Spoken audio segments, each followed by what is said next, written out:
What's going on, Dodgers Nation? Welcome to the Dodgers Nation post-game show. My name is Doug McCain. You can follow me on Twitter and Instagram at DMAC_LA. And welcome to another episode. It's our third live show today. You are home with Dodgers Nation and Jim Beam. Please drink responsibly. We have a lot to unpack in this one.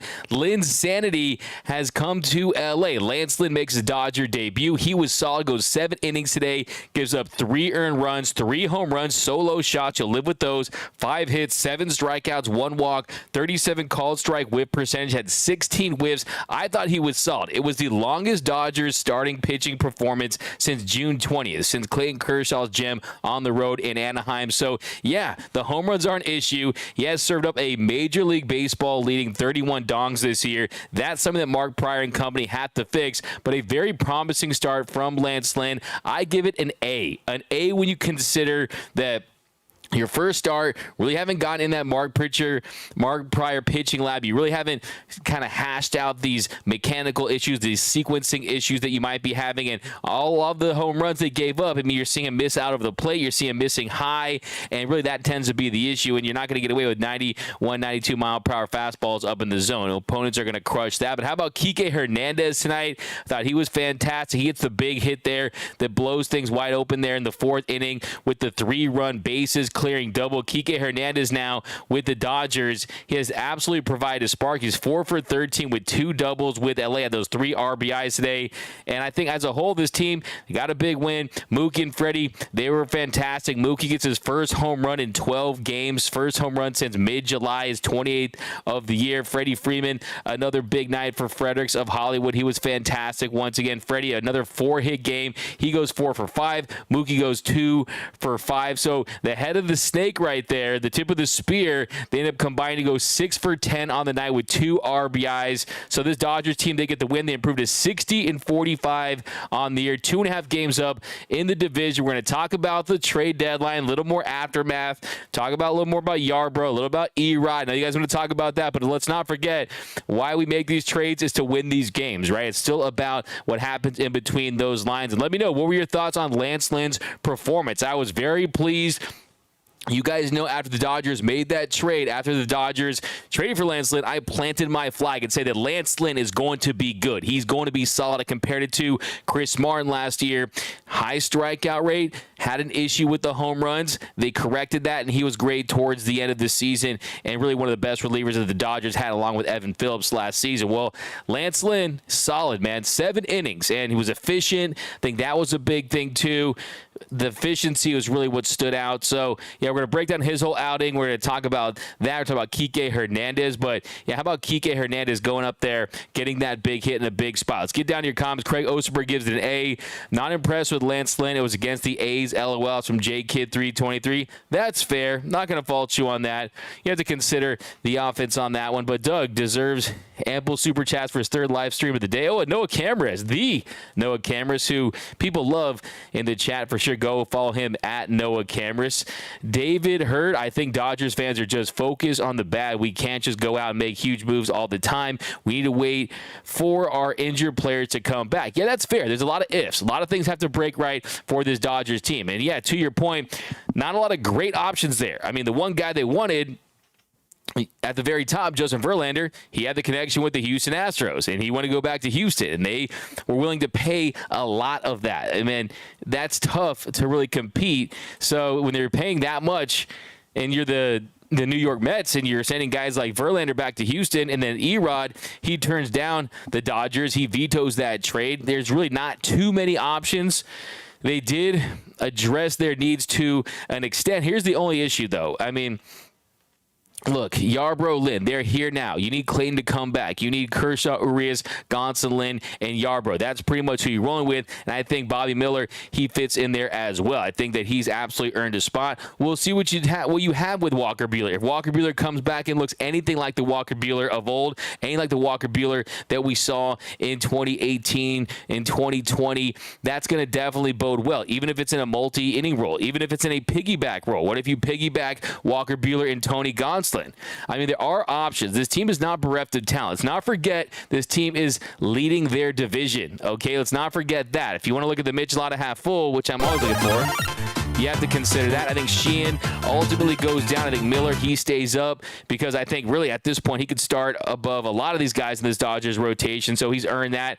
But it's just a matter of can he stay consistent when the innings start to pile up, because at some point we're going to be looking at uncharted waters with Bobby Miller pitching at this level. But I think Ryan Yarbrough, lots of interesting things to talk about with him after we break down this game. I have some thoughts on Ryan Yarbrough because I think there is a possibility that Yarbrough, would he been a better pickup than Erod, Mr. I don't like to win, Mr. I veto a trade to the best city in the world, Los Angeles, California? Fine, stay in Detroit.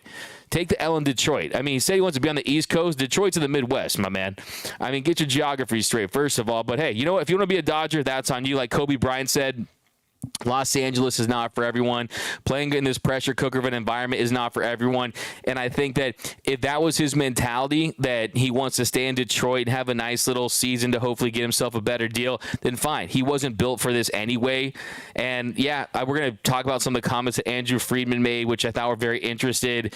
As far as Friedman, he said that we did not expect it at all, this when he was asked about him vetoing the trade, the no-trade clause, that he had that. And look, really this comes back to Detroit and the Mets. You put that no trade clause in those contracts, it comes back to bite you. You don't get those prospects. And we know that Eddie's Leonard, he ended up going to Detroit on a cash considerations deal. But still, I mean, Friedman said we thought having a lot of his ex-teammates, guys you played with, and our place in the standings would be very desirable. So the Dodgers were definitely blindsided by this. And yeah, it was an unfortunate case of scenario for this Dodgers team that definitely made a big effort to try to improve on the margins and hopefully get another starting pitcher. But we're here now. Let's ride. We got these guys. You just got to get hot at the right time, peak at the right time, and you got to get those 11 wins. 11 wins, and you can lose games, right? You don't have to go 11-0, right? Those are 7-game series. Those are 5-game series. So let's see what we can do with this season. Let's see if they can hit on these guys and guys get healthy and pitch to their capabilities, which is the number one thing for this team. We got Noah Ortega, believe in Friedman. J. Kidd, by the way, can't forget the Shoey. Okay, man, no more Shoeys today unless that was, I don't know. There's really no way I can get a Shoey today, man. I mean, maybe if Ohtani goes and tells he's going to guarantee to sign with the Dodgers after next season. By the way, did you hear Max Scherzer's comments about his conversation with Billy Epler and the fact that it's a transitory year for that Mets team and that they're not going to go big on free agents this offseason. They're looking more to 2025 and 2026.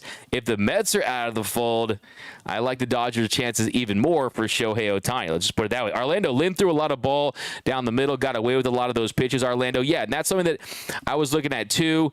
And you look at his pitch mix, and I think that's the first thing that you're going to want to identify. The first thing you're going to want to evaluate when it comes to Lance Lynn and how he's performing with the Dodgers versus the White Sox is, one, how's the defense behind him, but two, how's that pitch mix? Because tonight, he threw 69% four-seam fastball, 69% four-seam fastball for Lance Lynn tonight. So that tells you that was a little bit of adjustment. You didn't see as much cutter tonight, and that's something that you're going to want to look at, is how does the sequencing look? Because you look at his splits with Yasmani Grandal, the catchers in Chicago, that's a factor. Here you have Will Smith. You're going to occasionally have Austin Barnes.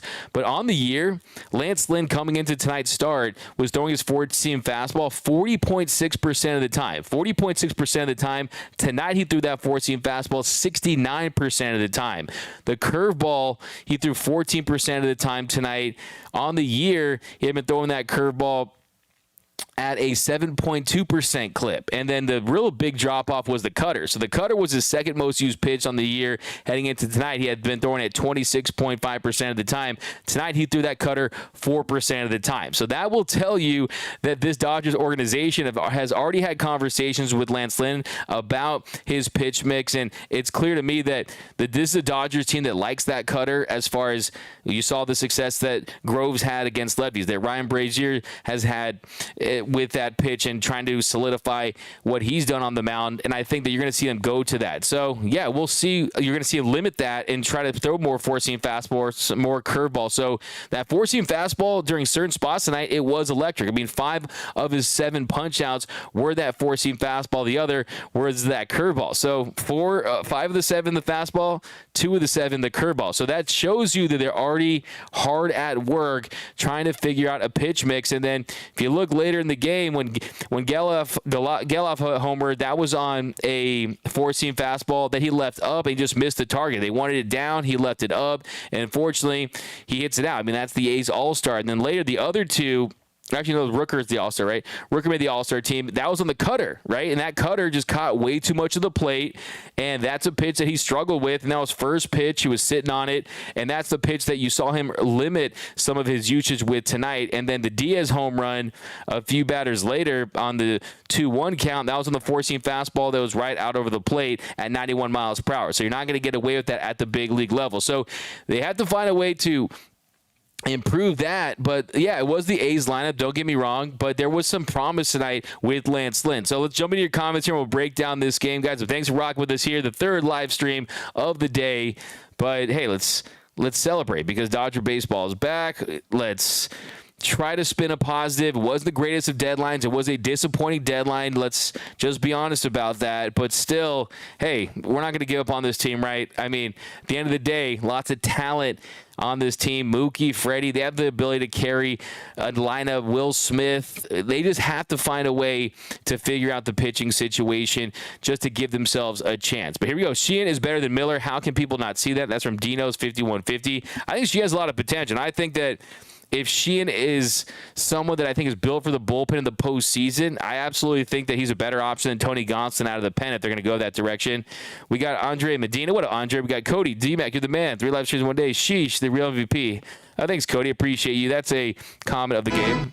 Hi, Deanne. What's up, Diane Schroeder? You can't spell Diane without Deanne, right? Okay, so welcome to the show, as always. Craig Osterberg in the chat. Erod doesn't want to play in the postseason. Don't need players with that attitude. LA dodged a bullet. That's from Ed Gardner. I think that's a fire take right there from Ed Gardner over on YouTube. Anthony Lloyd.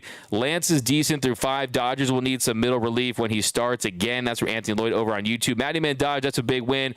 All the new guys contributed. Yeah, absolutely. It's a fantastic point. I mean, you can just really start right there. This offense, they had been struggling. They had scored like 3 runs in their last 24 innings, and then they were able to get something going there in the bottom of the 4th inning. Freddie Freeman leadoff single to right. Will Smith, he goes down swinging. Rosario, he struck out swinging. Not a good night for Rosario, who goes 0 for 4. And then Muncy, he walked. Freeman advances to second there with 2 outs. And then a really great at-bat. This one will probably go unnoticed, probably won't be talked about that much, but a great at-bat there from Chris Taylor. 7th pitch of the at-bat. He draws a walk to load the bases, and then 2-2 pitch to James Outman, very next batter, the 6th pitch of the at-bat. He's hit by the pitch. That scores the Dodgers' first run of the night. That was it for Waldichuk. That made it 1-0 Dodgers right there. The next batter, Kike Hernandez. This was the Dodgers Nation post-game show at-bat of the game. And a fantastic approach there by Kike. He falls behind the count right away. He takes strike 1, looking low and away for strike 1. 2nd pitch, he fouls off a slider, top of the zone. 0-2 pitch right away. Then he takes a fastball up out of the zone for ball 1. Fouls off a slider, bottom of the zone. And then 5th pitch, the AB, fouls off a 4-seam away. Then he takes a slider out of the zone for ball 2. Then 7th pitch to the bat, 2-2 count. He doubles to left to clear the bases for a 3-run double to make it 4-0 Dodgers. A big base hit there for Kike Hernandez. His biggest hit since rejoining the team. The base is loaded. Hernandez drives it to left center. Hit on the button. Right over the head there. The wall and clear the bases. Okay, that's clears the bases. A great piece of hitting, like I said. Falls behind the count. The Dodgers 251. There you go. You got the Freddie. His Freddie got some extra salsa, extra spice on it right there. So yeah, I mean, you love that at bat. And then Kike having success early on after rejoining the Dodgers, I think is absolutely pivotal. You love that. And I think that's something that's going to bode well. I mean, he's someone that really thrives when he's confident, right? So yeah, that's definitely was the big inning right there. And then you look at this Dodgers offense later, they're able to add runs. And they're able to get that 1 run back after the top of the 7th inning. Rooker hits the bomb, 30th home run allowed by Lance Lynn this year at MLB League leading 30th home run. And then Yeah, the cutter, he hung it there. Then Soderstrom, he flied to left for the first out. Then 2-1 to Diaz. Homers to right. 31st home run he's served up this year. That made it 4-3. So then you're starting to get a little concerned. A one-run game. Gets Kemp to ground to second for the second out. Then he strikes out Diaz swinging with a four-seam fastball top of the zone. Then bottom of the seventh, the Dodgers, they get their run back thanks to Mookie Betts. 28th home run of the year. First home run his last 12. Hadn't homered since mid-July. That makes it 5-3 Dodgers. They got the one run back. And then later, they're able to get another run. So right there, it's 5-3.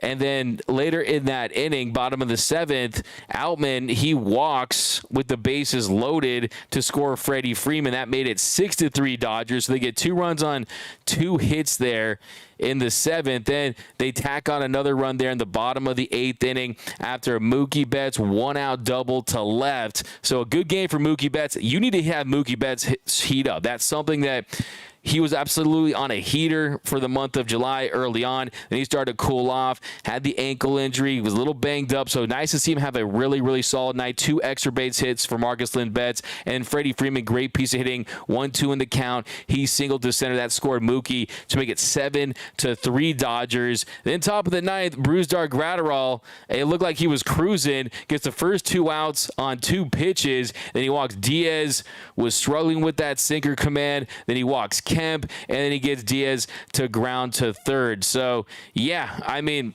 a good win for the Dodgers, 7-3, especially after today. I mean, they did beat a team that's a 30-win team, but still nice to get back on the winning side. Let's jump back in the comment section, have some more thoughts on Erod, the trade deadline aftermath, Andrew Friedman and company. But let me know, what are your thoughts on Lance Lynn? I think Lance Lynn performed very, very well tonight. I give him a lot of credit. Still adjusting, still transitioning from the White Sox to the Dodgers. So I thought he pitched well considering the circumstances. You'll live with 3 home runs if they're solo shots and you have that kind of run support. And yes, you have to consider who they're facing, but he struck out 7. He had the long leash because how efficient he was. That pitch count was low. He finished with just 93 pitches in those 7 innings. He never was pitching from behind him. It was scoreless until that 4th inning there. So it was tight a little early on until they broke it wide open. So, yeah, how about Lance Lynn? Let's show some highlights of Lance Lynn because I was very impressed. Now the payoff from Lynn. I mean, he gets the whiffs, man. He gets the whiffs in the zone. Gets that chase right there. I mean, there were some really, really nice, fastball, 4-seam up in the zone, challenging hitters. I mean, it is something that you have to consider with him is the fact that, yeah, the strikeouts are there, the swing and misses there, challenging hitters. It's just about avoiding just the heart of the plate, and that's where he gets in trouble. I mean, if you look at the target, if you look at where the balls were landing on some of those pitches, that's really the concern level. But the movement is filthy. I mean, that's dirty right there. That's dirty. That's Lynn's sanity right there. Fastball up in the zone. Upstairs. Fire, passion. I'm telling you, Lance Lynn, I think we're going to love him, man. I really do.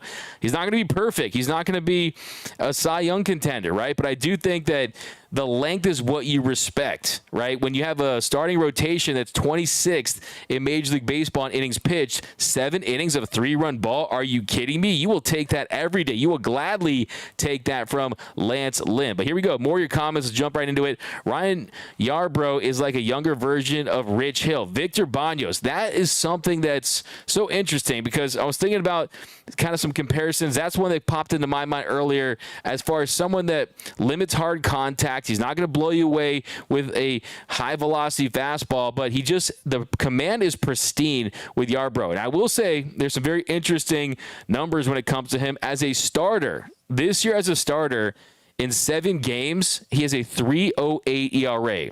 In 7 games coming out of the pen as a reliever, a 7.62 ERA. So a very wide disparity there. You could see him use it in an opener role, in a piggyback role. You could see him starting games. And also, too, if you look at July, he had a 2.19 ERA in July in 24 2/3 innings pitched in 4 starts. Competition wasn't great, but still, those are very promising numbers. So, yeah, I mean, that to me, you compare that. So, look at his July, right? His July, a 2.19 ERA. If you look at Erod's numbers, Eduardo Rodriguez, Mr. I don't like to win. I want to stay in Detroit on a losing team because I don't want to compete. I want to throw my glove on the mound and have a little temper tantrum. Hey, I can't wait till late September. Hopefully he's on the mound and the Dodgers can hurt his ERA and hurt his contract stats. No, I'm just kidding. But look, since he's returned from that injury where he ruptured his pulley finger, right? Since he did that, he's at a 5.66 ERA in 4 starts with 24 punch-outs and 5 walks in 20 2/3 innings. So over the last month, I mean, they're both left-handed pitchers. They're both guys that when they're at their best, they induce soft contact. They're both guys that when you are on the mound, if you're throwing strikes, that they're effective. So, I mean, there are some similarities between Yarbrough and Erod. I mean, both lefties, like I said, soft contact's the name of the game, and I'm hoping that Yarbrough can have a very similar effectiveness as him as far as going out there and performing well. So, yeah, I'm starting to feel pretty good about it. I mean, these Dodgers basically owe him $1 million for the remainder of this season. I think he's someone that was a backup plan. That's one thing that I do respect as far as, look, the Dodgers, you can criticize them for not having the intel that Eduardo Rodriguez might veto a trade because the Dodgers were one of the 10 teams on his no-trade clause list. Yeah, fine. That's okay. But they did pivot. They did at the very least pivot. I mean, like I said on the show today, pulling off a deal for Dylan Cease, that takes a lot of time and planning, and that would have probably required Bobby Miller. That would have probably required a significant overpay, right? That would have required a significant overpay. Dodgers didn't want to do that. I think we'll never know how close they were as far as the talks for Cease, but yeah, I mean, there just wasn't a lot of starting pitchers that were available. But here we go. Johan D-Mac, let's remember last year we didn't sign anybody. We actually got rid of players, and we still in first place now. Real cast from Jonah over on YouTube. They don't have enough pitching to win 11 games in the playoffs. That's from Jason Diamond. Look, on paper right now, that is one thing you will say. That is one thing that I think is a fair take if you want to assess this team moving forward after the deadline, is all these guys could work out. All these guys could have success. I think Joe Kelly's going to have success. I think he's going to be nasty. I think he's also going to have some games where maybe he's erratic. Maybe he gives up some hits. Maybe he doesn't come through. Kike could go through some slumps. Rosario could go through some slumps, right? Those guys aren't expected to be everyday player impact bats like a Nolan Arenado or someone like that, right?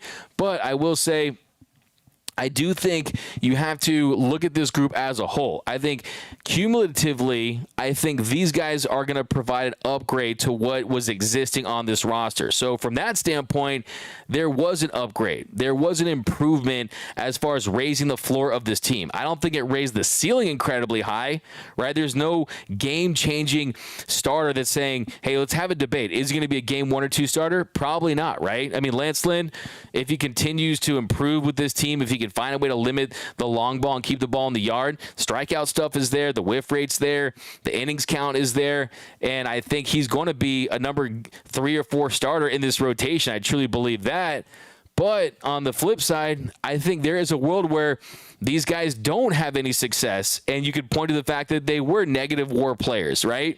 So the point I'm trying to make is they didn't trade for any guys that you can pretty much guarantee right now that they're going to have success. I mean, there's a lot of, change of scenery players. And I said, I don't want a change of scenery player. I want a game-changing player. I want to change the course of the season. Now, it could all work out, and you get guys healthy, you're in a pretty good position in the postseason, but didn't feel like that this team is that hot as far as Andrew Friedman and how much he believes in this group. So, I mean, look, hey, I guaranteed you 5 moves, didn't I? Didn't I say before the trade deadline that I would guarantee you 5 player acquisitions? I was hoping for a different crop, but there is potential here. There is upside with some of these guys. Grow a beer, pitch better. Grow a bear, pitch better. That's from B. Guzman. Got the W from Joey Yarbrough. Hey, what up, Joey Yarbrough, by the way? Respect. We got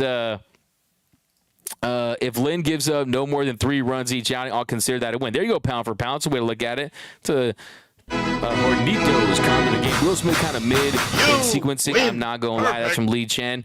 Yeah, I think if you're going to probably point a finger at Will Smith as far as the sequencing, that's something that continues to develop, and that's something that is not a linear progression, right? Progress isn't linear when it comes to that. There's a lot of instinct, a lot of feel, and then one that comes to mind is the Rosario at bat, of course, with Walker Buehler on the mound there in Game 6 of the 2020 NLCS. You didn't love the sequencing there. You wanted to see a little more junk, right? So, I mean, you just got to trust that he's continuing to develop. And, look, his offense more than justifies him being behind the plate. But Dino's 5150, summer 2022, winter 2022, summer 2023, and Andrew can't get one A starting pitcher, and fanboys love him. Dino's 5150. That's a fair assessment. That's fair criticism. I mean, that's the reality. Third Day Live, D-Mac. Thanks, Diane. Thanks for rocking with us. We always appreciate you. Bruce Davis. Oh, yeah. Friedman went all in today on a bust pitcher.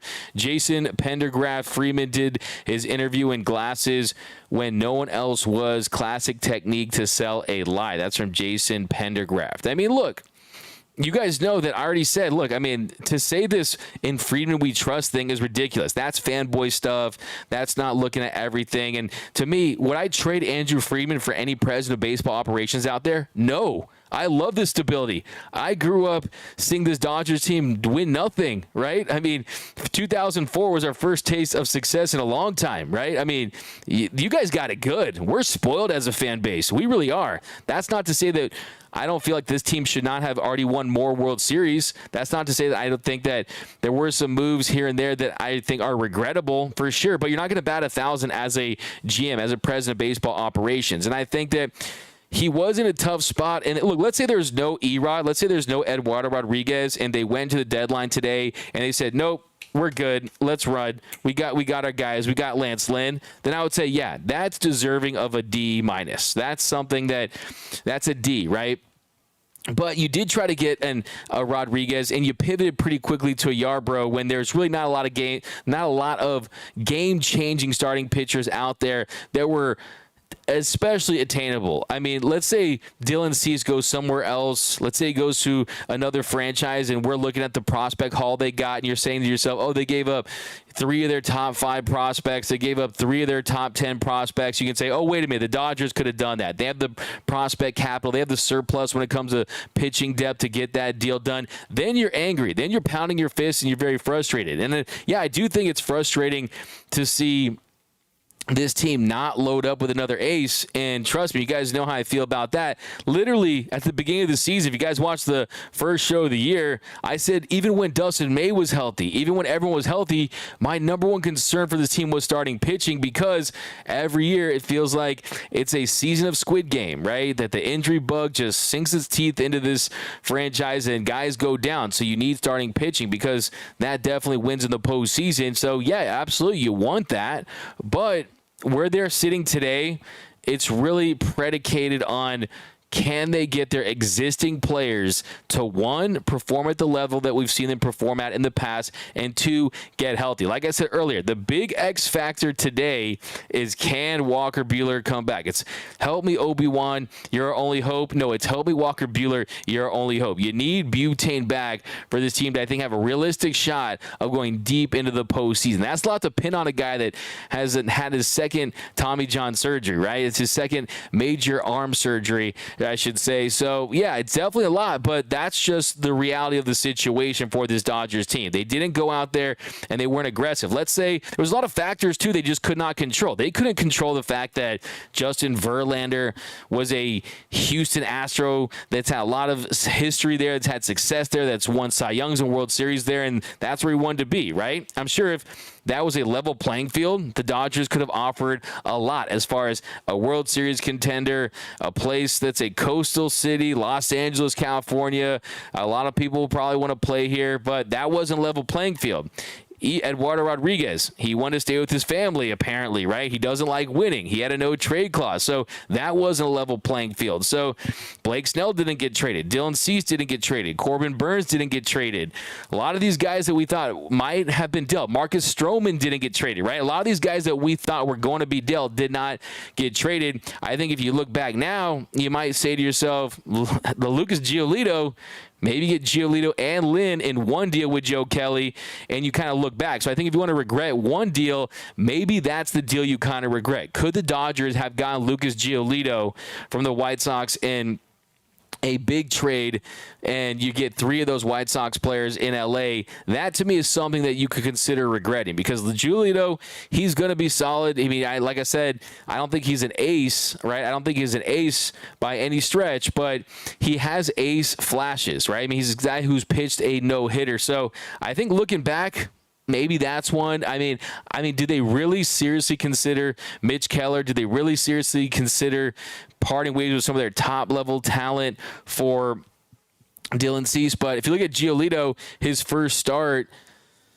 with the Angels, he ends up going 5 1/3, allowed 3 earned runs and 2 home runs. So it's not like that's lights out, right? I mean, so yeah, it's just tough. I mean, moving forward, the lesson is, man, premium starting pitching, it doesn't grow on trees. It's tough to find. If you can get it, though, it's definitely game-changing. But here, let me get a focus on these comments, guys. I know you guys are lining up, so I'm going to read tons and tons of comments right now. So I appreciate you guys rocking with us. Out of the Dodgers get the win. Lance Lynn makes his big debut. Kike has the big hit. Mookie and Freddie, they combine to go 6 for 10 on the night. 2 big extra base hits from Mookie Betts, because it's 28th home run. Dodgers ahead of the Giants in the division, 2.5 games ahead of San Francisco after the win. And they get the 60th win, too. 60th win of the season for the Los Angeles Dodgers. So second team in the National League to do that. Of course, Atlanta is leading the National League with 68 wins. Texas, they have 61. The Texas Rangers, the Astros have 61. And then the Baltimore Orioles and Tampa Bay Rays. So the Dodgers, they join that 60-win club. So that's definitely an accomplishment. But let's jump back down the comment section. Erman, what up, D-Mac? What up, Erman? Got them buttons working, I see. Yeah, absolutely. Yeah, you feeling that? Bruh. We got a bruh. We got to finish him. By the way, I'm always here for the trash talk. Any burns, you get to finish him. Finish him. We get a bruh. This is pretty much dedicated to Nando, by the way. Bruh. Kike is the best pickup from Philip Slater. David Sabatini, what is Rodriguez thinking? Tigers over the Dodgers, what the hell?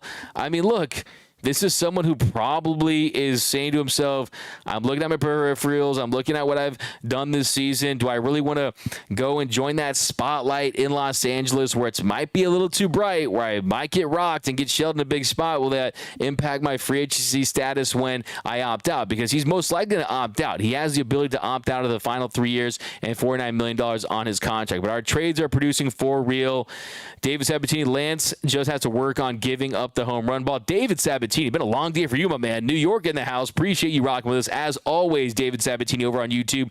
Look really good other than that. Matty Man 5 Dodge. Kike just needed a change of scenery and a homecoming. That's from Matty Man Dodge 5. Yeah, one thing I also want to point out, too, with Kike, and you bring up a great point, Matty Man, is the fact that not only a change of scenery, but a change of role, right? Someone that's going to specialize hitting against lefties, also not expected to play that shortstop position, because after Trevor Story went down in Boston, that's what they were expecting him to do, and he was one of the worst shortstops defensively in the league. Well, look at the play he made there late in the game in foul territory.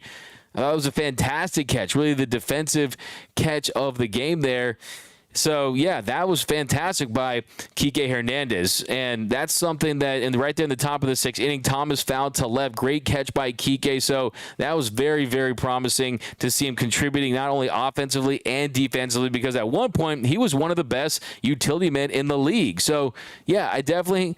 So very early, it's 4 for 13 with 2 doubles, but so far so good with Kike Hernandez. And after the game, too, I liked how we said that he didn't realize how important this was going to be for him. He didn't realize how much he needed to be back at Dodger Stadium. He said playing at Dodger Stadium in front of this crowd, it's sold out every night, that there's really nothing like that. And this is coming from a guy who played at Fenway Park, right? One of the cathedrals in the game, the oldest in baseball, right? So that shows you, one, how special Dodger Stadium is, and two, he said he grew up here as far as a person. So, yeah, he's happy to be back. He even said that, hey, if this is the last ride in Los Angeles, he's going to make the most of it. So lots of really good feelings. But Clayton, I appreciate. What up, D-Mac? Just smash that like button. Yeah, smash that like button for your Los Angeles Dodgers. By the way, appreciate all you guys rocking with us today. We had a lot of fun on the live stream. Hit that 1K. It's all thanks to you guys. But thanks so much, guys. We had a great time. And look, it's going to be a wild ride no matter what, right? Dino's $4.99, the super chat. In what universe are Angels buyers? That's the court Ohtani to re-sign. Also hurts Dodgers. Andrew getting worked. Summer 2022, 2023, and winter 2022. Dino's 5150. You know, here's the thing about this comments on this show. Other shows, they don't show the comments. They don't read the comments that they disagree with. This show, we do that. And even if I disagree with you, which are they getting? I still have to give you some credit for speaking some truth. And there's some truth bombs in that comment right there, right? As much as we don't like to admit it, that this was not a great day optic-wise for this Dodgers franchise. I mean, just the fact that Andrew Friedman is basically saying that he's blindsided in the sense that they didn't expect it at all. That's what he said. He said there was every reason that he would based on various conversations, but nothing definitive.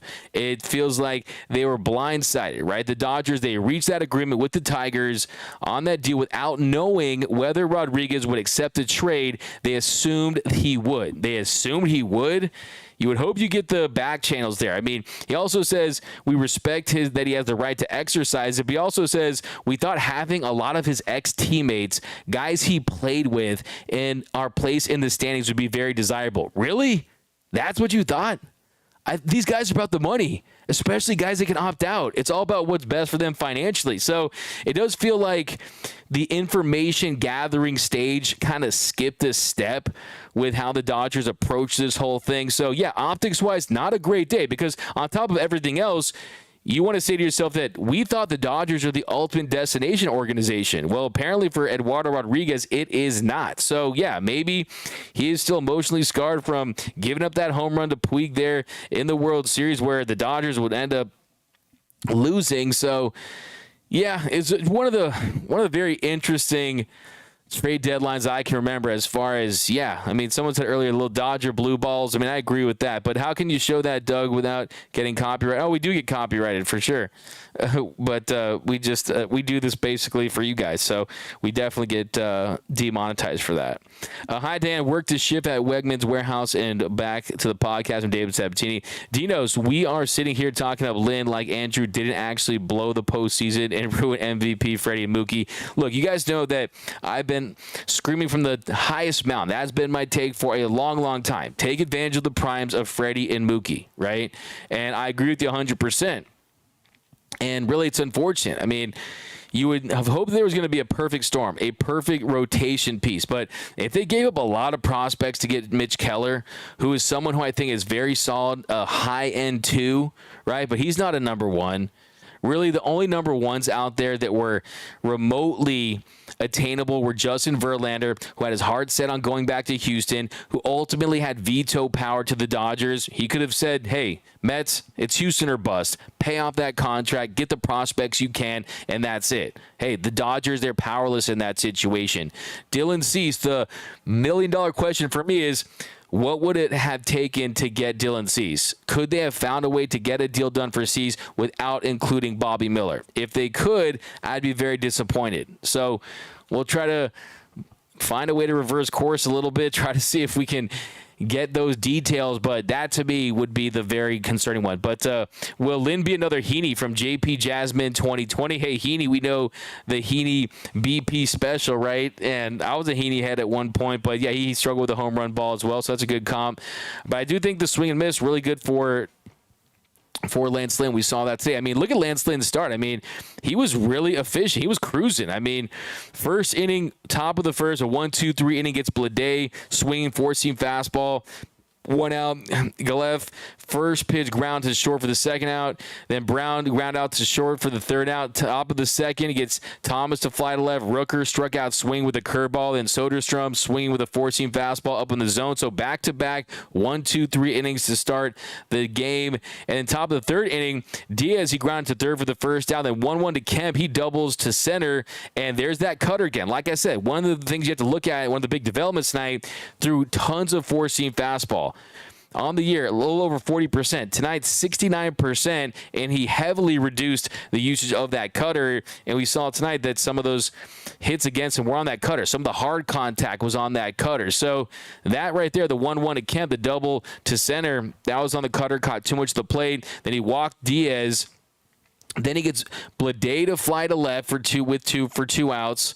And then runners on first and second, 2-2. He punched him out right there. Fastball up in the zone to get out of the jam and strand the runner. So, yeah, I mean, that's a great sequence right there. I mean, he's able to get out of that jam. He's able to limit any damage after giving up that double. So, yeah, I mean, that's something that really impressed me was his ability to strand runners when they were on base. I mean, and you saw right there in the third inning when the guy with Brandon Blader get off. I mean, I thought it was just a great job right there. And then top of the fourth inning, he comes back out. He gets Brown to ground to second. Thomas double to center. 1-1 pitch on the changeup. Another one that caught too much of the plate, and it really wasn't a terrible pitch, actually. I mean, not the worst pitch right there. It really was a really nice piece of hitting there by Thomas. And then with Thomas at second, 2 outs, he gets Soderstrom to fly to left for the third out. So more battling, more stranding runners. Then top of the fifth, 1-2-3 fifth. He struck out Diaz, curveball away, four-seam fastballs. You talk about the mix there. I thought that was a great sequence right there. And I think the sequencing compared to what you've seen in Chicago was a lot better. So that's definitely a promise. And that curveball was nasty, got him to chase. So great pitch right there. Then he gets Kemp to line to center. Then he gets Diaz to pop to short. So then we talk about the other innings as well. So really a solid night for Lance Lynn. I think you really have to feel good about that, considering it was the longest start by a Dodger starter since Clayton Kershaw's gem in Anaheim on 7/20. But let's jump back in the comments. Dodgers are the best from Jedi Jacob 16. There's no guarantee anyway from Bob Bowman. Real men of genius. Real men of genius. Great commercials back in the day. 3 Jacks. Pretty thin Lynn. Not good on your first day. It's from Benjamin over on YouTube. D-Mac, the Dodger dog of the trade. Who's your Dodger dog? Thanks. Appreciate that, NS. I'm going to give you a Dodger dog of the night. Dodger dog of the game. You have to remember the Dodgers are here to play. They're here to play. Yeah, I hope they're here to win. Okay, here to play sounds like a Little League slogan, right? 3 live streams. Yeah, Mitchell. What's up, Mitchell? Appreciate you, man. Mitchell Hopkins over on YouTube. Outman is the future of the Dodgers. Alexis. Hey, I will say that Outman does feel like he's here to stay, and he continues to perform well. After that slump he went to, I was talking to James Outman a few days ago, and I even said to him, I said, hey, man, you look like you're so relaxed, man, like a big weight's been lifted off your shoulder. And he really said, yeah, man, just kind of getting through that slump and just kind of getting back to basics and having some success. I think he's really freed himself of kind of the doubt of saying, do I belong? Am I a big leaguer, right? I mean, you saw him got hit by a pitch day. You saw him draw a walk. So even when he's not hitting home runs or extra base hits, he's still having success. Today, no hits, goes 0 for 1, but he has 2 RBIs because got hit by the pitch and he had 2 walks. So he's raised his average to 248. And in July, he had 309 with a 904 OPS. So I'm feeling really good about James Outman, also grading as an above-average defender. So he is here to stay. I think he's going to be a Dodger player as far as someone that's going to be a part of this group as far as through his arbitration years at a very affordable price. And I don't think he's going to have an elite season, too, where you're going to have to pay him Cody Bellinger arbitration-like money. So I think he's going to be a very affordable, solid asset for this team for years to come. So I could not be happier for Mr. James Outman. You can't get him out, man. You won't keep him off this team, man. So the Cats, D-Mac, appreciate you, man. Lance Lynn looked good. All he needs to do is keep it in the yard. Excellent point. It sounds like it's too simple, but really it's that simple. I mean, you give 31 dingers, right? And you look at some of the results. If he keeps it in the yard, he's pretty nasty. I mean, tell me you guys weren't feeling some of those chases, some of those swings and misses, 16 whiffs. So I was feeling it, man. But obviously, look, we can't have him giving him home runs in game 1 of the NLDS or game 2 of the NLDS or whenever he gets his opportunity, right? I mean, this guy is probably going to be starting either game 3 or 4. I still think it's going to be very interesting to monitor how Bobby Miller finishes this season and what kind of role he could have, because right now I still think that Bobby Miller is one of the Dodgers' 4 best starting pitchers right now. But Gosselin goes tomorrow. Better wash my Dodger blue sweatpants. That's from Benjamin over on YouTube. Hi, D-Mac. Hi, Jedi. Martin, just need guys to contribute at the right time. Let's go some more. We'll be okay. This is from Roy Estrada over on YouTube. We'll be okay. All teams are biased against the Dodgers because we always win our division and get into playoffs. Winners always draw haters. We have worldwide fans jealousy. That's a good point. Yeah, the envy is real always. Carl, talking about player activity at trade deadline, but biggest concern is Roberts' management in the postseason. Carl, yeah, I mean, look, that's always something. I mean, taking out Rich Hill, the disaster class in 2019, not leaving Kenta Maeda there, not having Adam Cleric there to face Soto, trying to rewrite the history with Clayton Kershaw in that one. Joe Kelly out in that one instead of Kenley when you go and you bring up the Howie Kendrick grand slam. Yeah, it's something that, by the way, I'm just reliving these memories. Yeah, there's a lot of bad decisions. Julio Urias, I think, coming out of the bullpen there in 2021 against the Braves, I think that compromised him that series. He wasn't the same pitcher. Last year, Tyler Anderson not going deep into that game. Yeah, hey, man, you want to play the Dave Roberts disaster class game? Well, you can go that route all day for sure. But I also think, too, he's done a pretty solid job with this team that hasn't given a lot of starting pitching and has dealt with some injuries. But we got Jason Walker's not going to be ready in top form by the playoffs. Thinking he will is a pipe dream. I agree that I would say to expect 6-7 innings as a starting pitcher where he's going to have pristine command and a 100-mile-per-hour fastball, that's a pipe dream.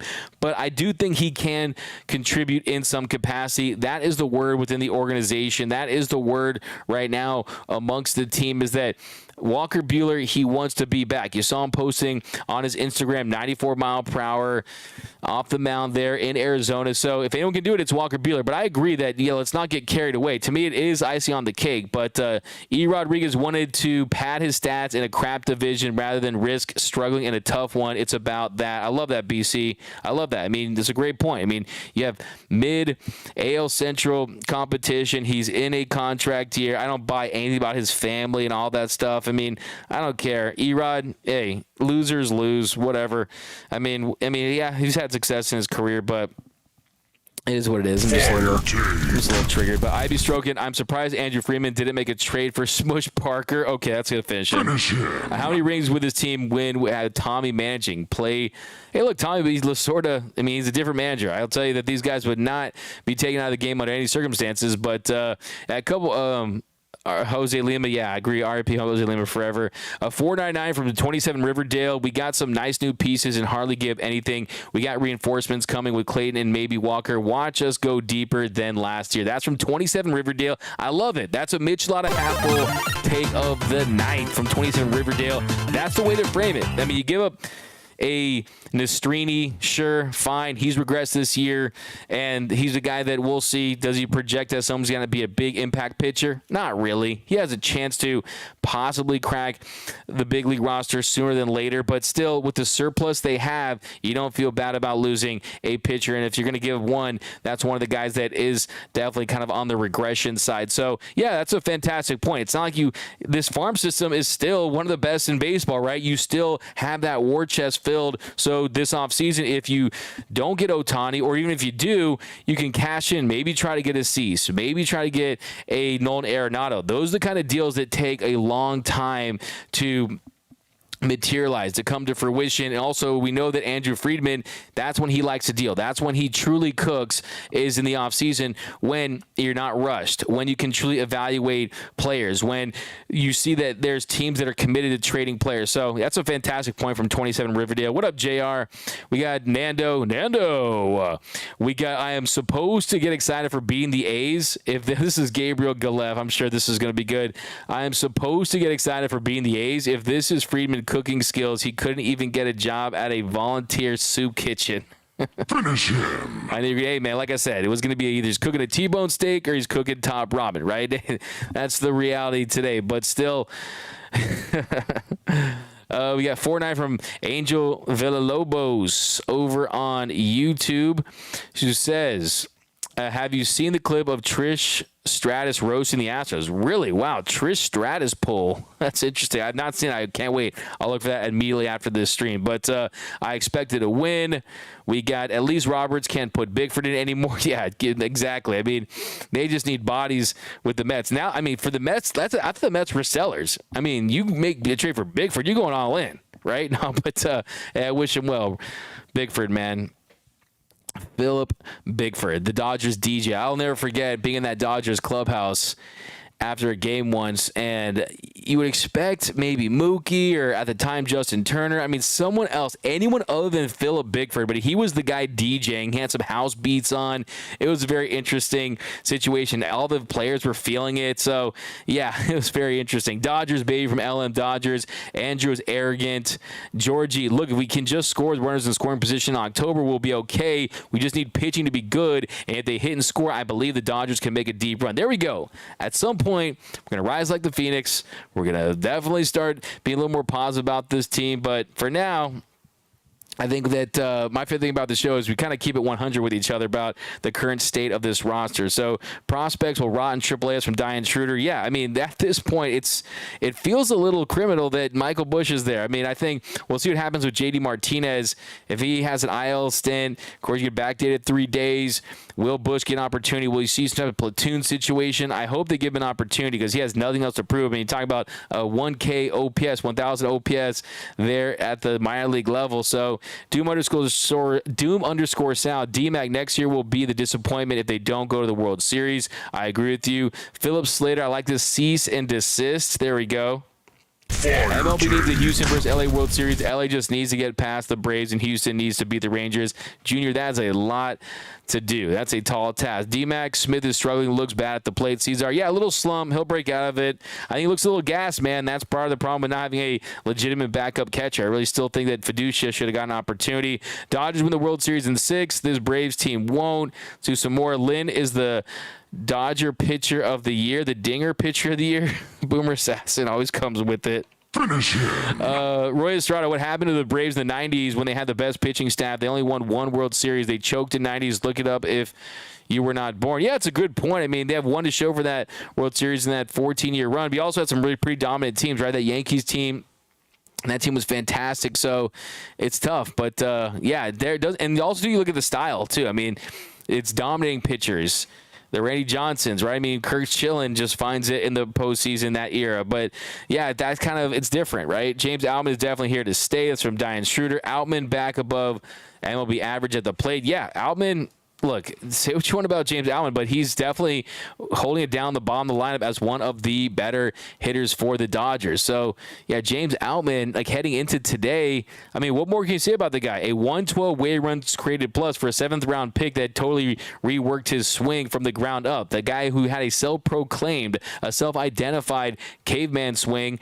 I do want to see the home runs go up, though, man. I need to see him lead the yard a little more. Sitting on 12 bombs this year, but I think that's also one of the reasons why he was able to work his way out of the slump is he stopped trying to swing for the fences and just kind of swing for contact. But Dan Munster is batting 190. Yeah, I mean, still well above average, though. E-Rod, more like E-Fraud. There we go, Ismael Sanchez. I love that one. Yeah, I mean, look, it was the trade deadline, right? It was the trade deadline, but still, they got 5 pieces.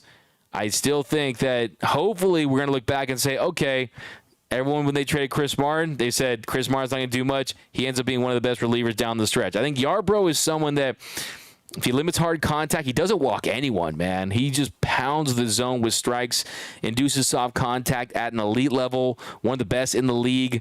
So I think that, yeah, he's going to help, man. And at least there's depth, man. There is depth. Junior Torres, huge Astros fan, but D-Mac is the best MLB voice on YouTube. Young Vin Scully. Wow, Junior Torres, man. I'm going to give you a super chat for a comment like that, my man. Give me your Venmo. I don't know, but I appreciate you. Hey, and like I said, man, we're all baseball fans here, and if we disagree on topics, it's totally okay. But we kind of wanted Justin Verlander here. But, hey, we got what we got, and let's ride from here. But I appreciate you. But Nando, D-Mac roasted and E-Rod. Yeah, man, I'm just not happy about that. Yeah, the Smush Parker pull from Boomer Assassin or whoever that was great. Gabriel Galef, he's got his burn in there once again. E-Rod loving 8 miles from Philip Slade. That's a fire take. We got Diane Schroeder. I hope Julio and Catman can figure it out because now we need all hands on deck. That's a great point, and that's going to be something we're going to be focusing on in the next few weeks because Tony Gonsolin hasn't pitched well. Julio Urias hasn't pitched well. I think Julio, I have faith that he is going to get closer to what we saw last season throughout his career, especially when you consider the contract that's on the line for him. Gonsolin, a little less confidence in, but if those guys can get 50% better than they've been and get closer to what we've seen throughout their careers, that's going to go a long way. Because let's be honest, Gonsolin, this is an audition for him. This is an audition. Are you going to be a part of this postseason roster? Because his ERA in the postseason is higher than Cody Bellinger on 420. I mean, a 920 postseason ERA, that's just not going to fly. But 2024 is all we have now. Puppies from Orlando. No more Bicky. We got Bush going to win Rookie of the Year at 4. Okay, that's the calm of the game. I'm over that. Bush is going to win Rookie of the Year at 40 years old. Okay, I'm dead. Need a Moneyball style miracle to win the World Series at this point. Why couldn't we get Dylan Cease? We got what's good, D-Mac? What's up, Marco? Jonathan says, D-Mac, I think this is an opportunity for Grove Miller to get their blank together or they're gone next year. I think Grove has an opportunity to carve out a role in the bullpen. I definitely think with that cutter against lefties, 98-mile-per-hour fastball, 12-6 curve, I still think that his misses are pretty bad. But, yeah, I don't think that there's going to be high expectations for him for the remainder of the season. Smith with 4 Ks tonight, yeah, that definitely was not good. I mean, 4 Ks for Will Smith just hasn't looked good at the plate for a good stretch now. So you're definitely feeling like he's due to break out of his slump, and hopefully he does, because I was definitely not impressed with his night, to say the least. But it's Will Smith. I mean, he's still hitting 275, still well above average. Sitting on 13 home runs, 52 RBIs, a 853 OPS, that's top 20. So, yeah, I mean, he does look fatigued. He looks gassed out there. But we got, what's up, Jonah? How you doing, my man? We got Craig Osber. Why does Roberts wait so long to take a picture after 2 walks? I mean, they're trying to get as much length from each of these guys they possibly can, especially if they've shown any efficiency. I think you saw them get Evan Phillips up after Brewstar had those 2 walks. Ferguson, I thought, pitched well tonight, too. Don't want to not mention that. But Ivy Stroking, what up? But we are wearing out Will Smith from Deuce. East Cat D-Mac, watch Lynn turn out like Scherzer and Kike turn out like Trey.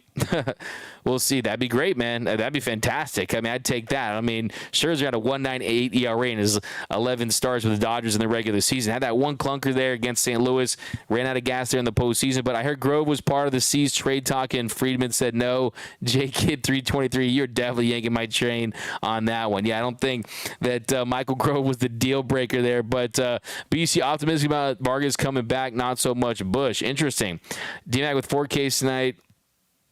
I mean, Will Smith. Yeah, David Sabatini. It was a rough night for me at the plate. Exactly, Gina. Lynn's sanity, for sure. It's what we said at the top of the show. Hopefully he performs well. But that's going to do it for this episode of the Dodgers Nation postgame show. I'm going to get Sean in here at the end, though. Sean, Fiducia, best attribute is his solid to plus receiving and blocking ability behind the plate. He has average arm strength, though base stealers have run wild on him in AAA the past 2 years. Yeah, for him, it's really about his bat, right? About the upgrade as a bat. That's why I thought that defensively it was going to be tough to throw him in this situation with veteran pitchers and a team with World Series aspirations. If they were going to do it, they would have done it earlier. And like I said, I talked to Clayton Kershaw a few days ago about Austin Barnes.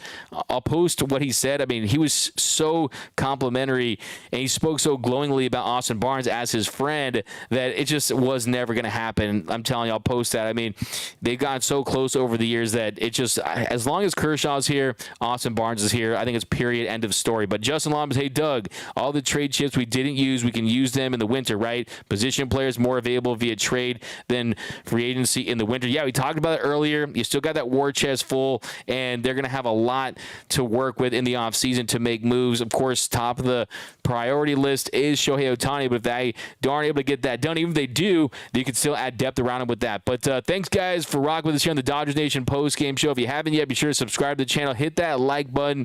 We got Barnes' worst to A.J. Ellis. Yeah, I mean, Kershaw for 3,000 strikeouts, absolutely. But thanks, guys. As always, my name is Doug McCain. You can follow me on Twitter and Instagram at DMAC_LA. For all latest Dodgers news and rumors all season long, live streams, giveaways, big giveaways coming up this month. So stay tuned for that. I'm going to drop a video on that. You won't want to miss that. So all you guys will be eligible to win. So thanks, J Kid. Appreciate you. Mitchell Hopkins, appreciate you.